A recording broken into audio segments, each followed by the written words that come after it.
Welcome to Speed Reads. Think and grow rich. We can only accomplish our aims in life if we are driven by a burning desire. Napoleon Hill. Think and Grow Rich. Speed Read. Number 1. We can only accomplish our aims in life if we are driven by a burning desire. A great number of us wish for wealth and financial independence, but wishing alone isn't going to help us achieve our goals.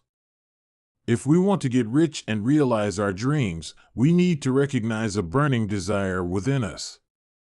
For instance, even after more than 10,000 failed experiments, Thomas Edison could not be shaken from his goal of inventing an electric light source. He was, plain and simple, driven by the desire to make his dream come true. And after years of hard work, he did just that when he invented the light bulb. Writer Fannie Hurst had a similar experience. She had to suffer over 36 rejections before a single one of her short stories was published in a newspaper. From then on, her career as a successful novelist and playwright took off. Her burning desire had proven stronger than the frustration she felt about being rejected, and she ultimately met with success. So it's essential for those of us who want to be successful to examine our own personal attitude towards setting our goals and dreams. How do we feel about our goals and dreams? Are they only castles in the sky, or is our burning desire strong enough to make them come true one day? Lesson number 2. Goal setting and detailed planning are the basis of every achievement. Goal setting and detailed planning are the basis of every achievement. Every success story begins with people who know what they want to achieve. So, before you begin chasing after any old dream, you should start by defining your own personal goal as precisely as you can.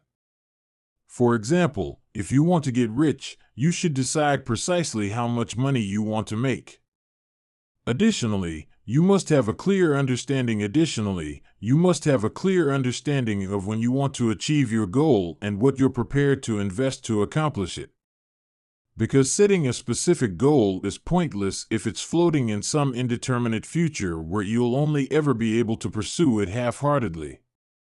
It's also important to come up with a plan that outlines every step you'll need to take until the realization of your goal. And once you have a plan, get cracking.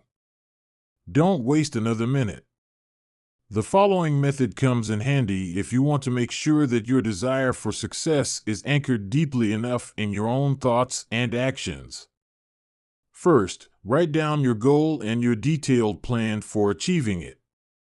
Then, read it aloud twice every day. Once in the morning after you get up and once every night before going to bed. Follow these recommendations and it'll make it a lot easier for you to get rich or make any other dream come true. Successful people have an unwavering faith in themselves. Lesson number 3. Successful people have an unwavering faith in themselves. Having an unwavering faith in yourself is a way of making sure that you can and will achieve your goals. You can only achieve success if it's based on self-confidence and an unwavering faith in yourself. No wealth has ever been acquired, no faraway continents ever discovered, nothing ever invented without this faith as its basis. One paradigmatic example of the power of faith was Mahatma Gandhi.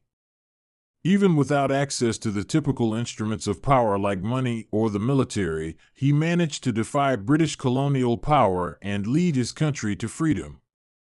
The only backing he had was his unbending belief that he could exercise an influence so great upon his fellow countrymen that they would stand up for their common goals. Our own faith in ourselves has an enormous influence on our self-image and way of life. It can, in the truest sense of the word, help us move mountains. By using autosuggestion, our subconscious can influence our behavior. Lesson number 4. By using autosuggestion, our subconscious can influence our behavior. Unwavering faith in yourself is not necessarily something you're born with or that falls from the sky. Anybody can develop it bit by bit through autosuggestion. Autosuggestion describes a way of influencing yourself by thinking very specific and purposeful thoughts or ideas. You can use it to convey certain commands or positive goals to your own subconsciousness and, in doing so, to increase your own belief in yourself. In general, autosuggestion consists of persuading yourself that you can reach your goals, your thoughts can be transformed into reality, and you must go your own way with confidence. The more you use autosuggestion, the likelier it is that it will help you achieve success. If you impress your desires and goals in your unconsciousness, it will steer all your thoughts and actions towards making them come true. Knowledge is power, but it doesn't have to be what you learned in school. Lesson number 5. Knowledge is power, but it doesn't have to be what you learned in school. Knowledge can make it a lot easier to achieve your aims in life. All you have to do is take a few basic points into consideration. First of all, you need to take the traditional meaning of knowledge and education and throw it out the window. Because being knowledgeable or well-educated isn't limited to having a high school diploma or university degree. Uneducated people can also know a heck of a lot, as Henry Ford clearly demonstrated.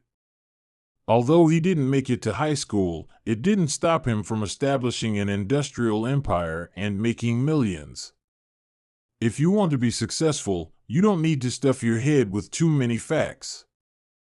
It is far more important to acquire the right experiences and knowledge, use your own strengths, and fully exploit your own potential. The most important basis is a willingness to continue learning throughout your life. Getting complacent is your worst enemy. Instead, you must always be ready to actively and pointedly expand your own knowledge. There are many different ways to achieve this, by going to university, attending evening courses, or acquiring practical experiences. Equally useful is the ability to know where you can find the knowledge you need, because you don't need to know everything yourself. Instead, you need to know who you can ask if you need to know something.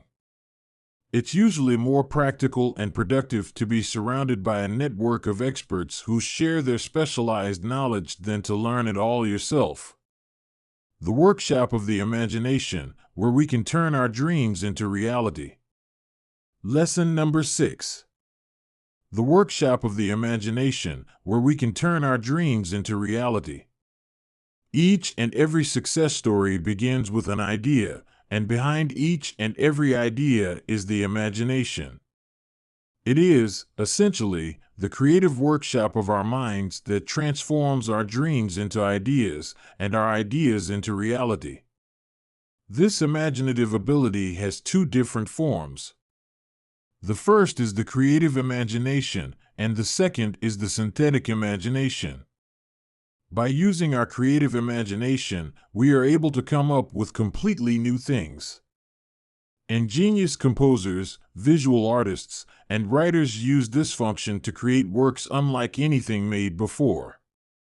The synthetic imagination, by contrast, rearranges old ideas into new combinations. The developers at Sony, for example, were using that faculty when they decided to further develop the playback device or dictaphone used by journalists, turning it into a portable music player everybody could use. And so the Walkman was born. Creative and synthetic imagination can play off one another in a productive way. Take the story of Asa Candler, who formed the global brand Coca-Cola out of a headache medication about 140 years ago.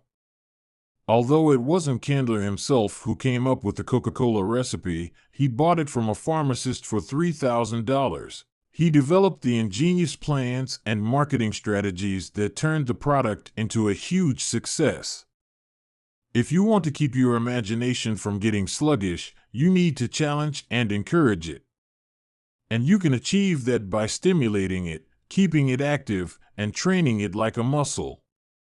The more frequently you use it, the more productive and powerful it will become. Knowing your own strengths and weaknesses increases your chances of professional success. Lesson number 7. Knowing your own strengths and weaknesses increases your chances of professional success. One important building block for professional success is an awareness of your own strengths and weaknesses. In other words, being self-aware. Since things like having vague goals, lacking ambition, procrastinating, and lacking resolve are common reasons for failure, self-awareness can help to constructively take action against these weaknesses, or at least to balance them out with your strengths. In order to be able to figure out exactly what your strengths and weaknesses are, it's advisable to perform a thorough and honest self-analysis. Don't worry, this doesn't require going to a psychologist. It's more than enough if you go through a checklist of questions, which should include, have I achieved my aim for this year? Was I always friendly, courteous, and cooperative?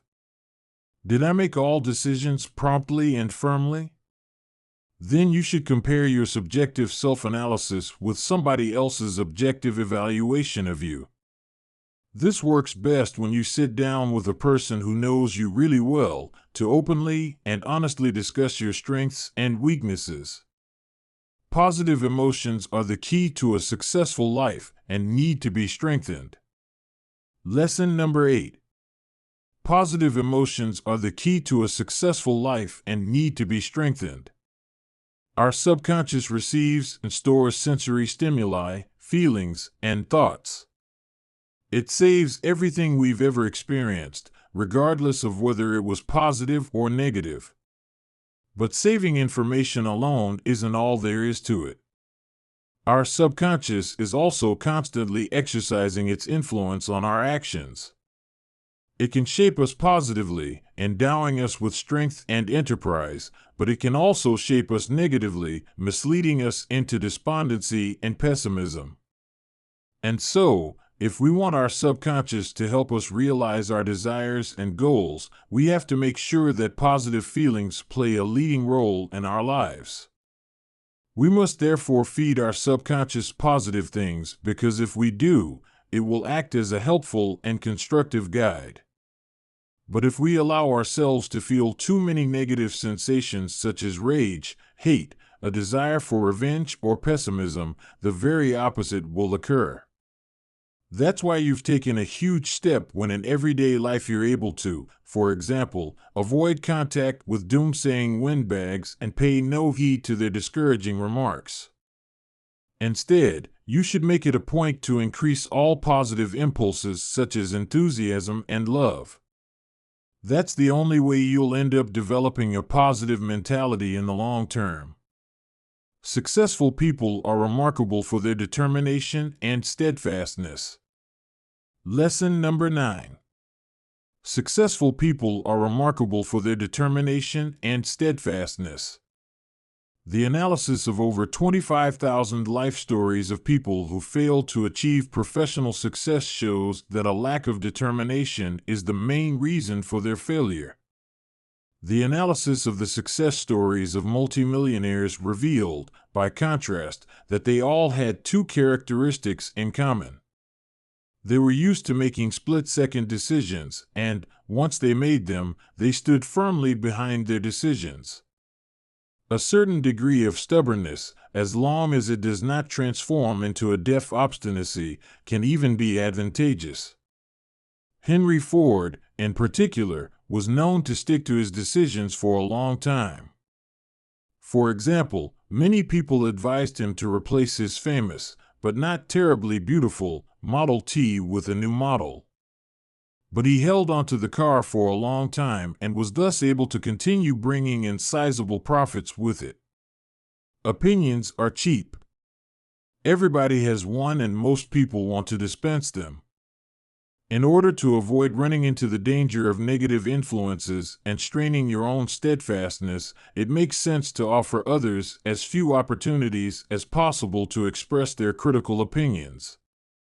People who are disheartened, in particular, should therefore keep their plans and intentions to themselves and not confide in anybody else, except for the members of their hand-picked team or trustworthy outsiders. Only the persistent will succeed. Lesson number 10. Only the persistent will succeed. Over the course of any project, regardless of its nature, we are all bound to encounter obstacles and difficulties. In such situations, most of us are too quick to give up our plans and let the project die. But there are a few people who, despite all the obstacles, stick to their original plans and give their dream space to blossom into reality. Persistence and endurance are key. That means, above all, that we work constantly on the realization of our goals and don't lose sight of them. However, obstinacy and inveteracy should be avoided at all costs. If, say, there is a dire need for a price correction, you also have to be willing to implement it. If you want persistence and endurance to take root in your habits, here are 4 simple yet crucial rules. You must have a concrete goal and develop a burning desire to achieve it. You need a thorough and precise plan to support the implementation of your goals.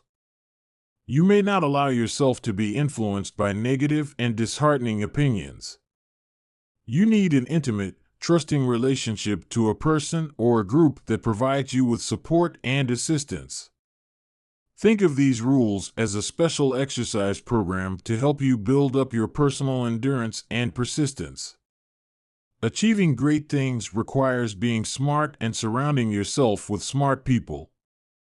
Lesson number 11.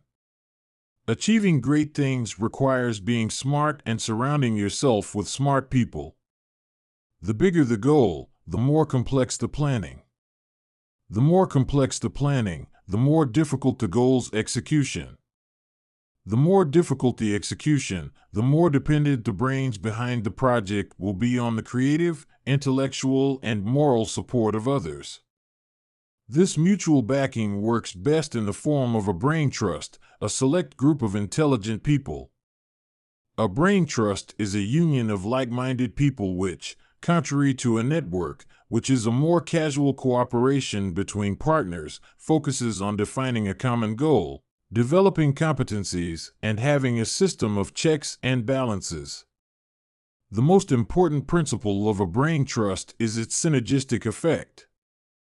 If 2 or more people who work well with one another combine their skills, talents, specialist knowledge, experiences, relationships, and all other resources and use them to accomplish the same shared goal, the results will be more than just a sum of its parts.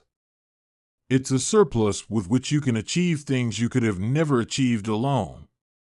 You've just heard our summary to Think and Grow Rich by Napoleon Hill. Thank you for listening.